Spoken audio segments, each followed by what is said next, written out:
उहाँ आउनु भएको कति सुविधा छ अरे उहाँसँग सोध्नु न कति सुविधा रे हो त्यसो भन्दै थियो उहाँले त बिचारा गाई हेर्न जिल्ला हस्पिटलमा जन्मेको पहिलो बच्चा त्यहाँ राम्रो थियो हाम्रो त टाढा छ अब हामी फर्केर गराउन सक्दैन मतलबै हुँदो रहेछ कति दिन पुजार आउँछ जान्छन् के तर यता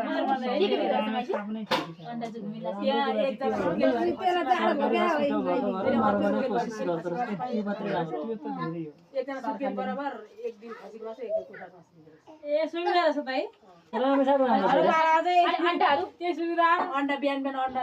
अनि उयोहरू के अरे यस्तो केटाकेटी तेलहरू दाइने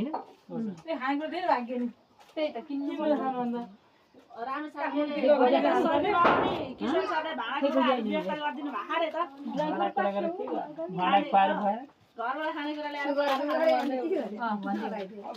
पेसेन्टलाई भन्नु न कति गाली गर्छ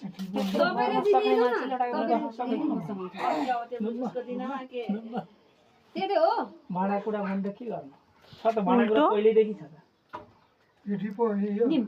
दुईपट्टि हैन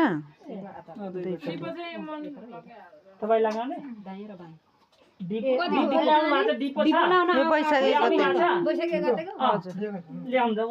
छोरी पाउनु पर्छ अब दुईटा भाइ भए आमाको दुध नखाएको नानी हुन्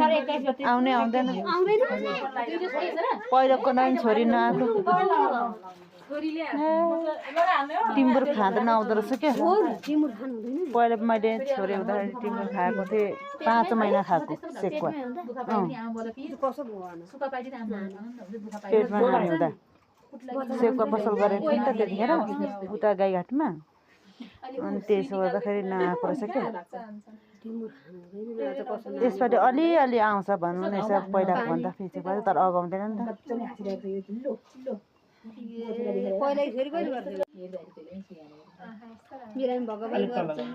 ए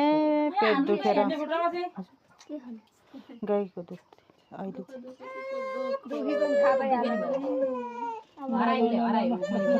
छोरा केटा हेरेको गर्नुपर्छ यतातिर फर्काउनु न फर्काइहाल्नु